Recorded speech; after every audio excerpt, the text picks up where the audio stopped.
It's Serina with Wise and Well. I've got Sara here with me as well, and we're going to try to walk you through how to use Zoom for our upcoming web-based classes here at Wise and Well. The first thing you're going to need to do is download Zoom. So whether that's to your computer, laptop, tablet, or smartphone, but you'll need to get that downloaded and we'll send you some instructions for it. Once you have your video or your Zoom downloaded and you receive an email link with a link to join a class, a little bit before that class starts, you'll need to go into your email and click the join meeting link. So I'm going to show you on my screen here, so bear with me. We're going to be switching back and forth a little bit between our two sets of computers. So you're going to go to your email. And then where it says join meeting, you're going to click on that. And Sarah's going to be doing that so that she can pop in here with me. Once you hit that, it's going to take you to Zoom. It's either going to ask you to sign in with your username and password, or it's going to pop straight up with an icon that says open Zoom, and you need to open Zoom to join us. So go ahead, Sarah.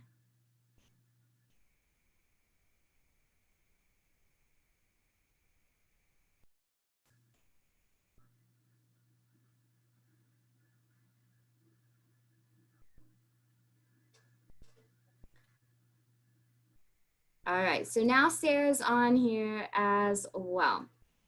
Okay, so when it pops up, if by chance your video or your sound is not on, you're gonna get a cue that is going to tell you to connect to it. So right now it's telling us that Sarah is connecting, but she can't hear me now.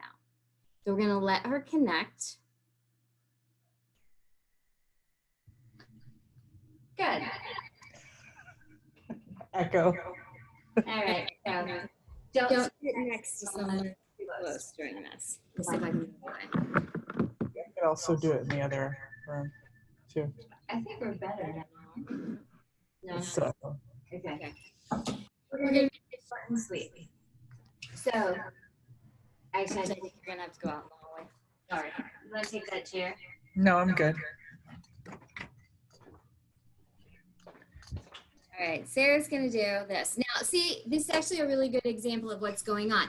So when you are at home, we can see everything around you.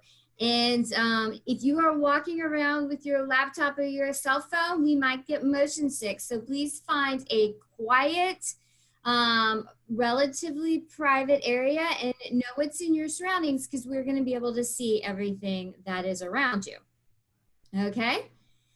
Same thing. So I'm going to show you what to do if you need to go away from your computer, or if something loud is going on in the background. Say your cell phone rings and you forgot to put it on silent, or the dog starts barking, or whomever is in your house starts walking around and talking. We need to not hear that so that we can keep our classes going.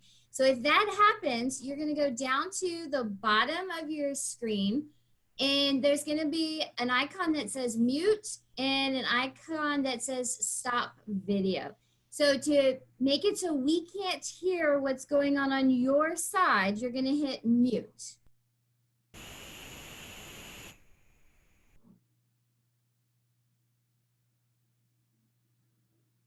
See, Sarah is now muted. She can hear me, but we can't hear what is going on for her. Now, if you know you are in a noisy place during your video and you can't quiet things down, we need you to mute it the entire time. The only time you're going to unmute is if you need to ask a question. So Sarah, go ahead and unmute.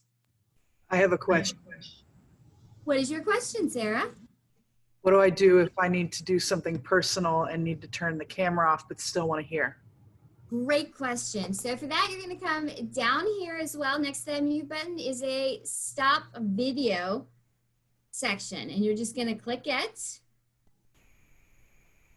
And at this point, Sarah's just gonna fade to black for a little while. She should be able to see us, but we can't see her. That way, she can deal with the things that she needs to if she's walking away or moving around her house.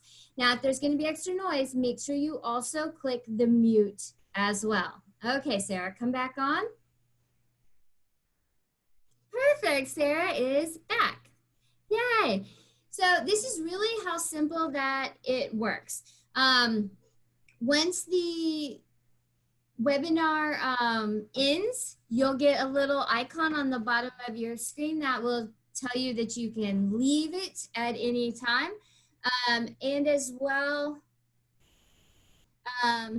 if you want to leave us because for some reason you're not going to be able to come back or something like that, you're going to hit end meeting. But when you hit end meeting, you're only going to hit the button for yourself when the icon pops up. You're not going to end the meeting for everybody. Okay?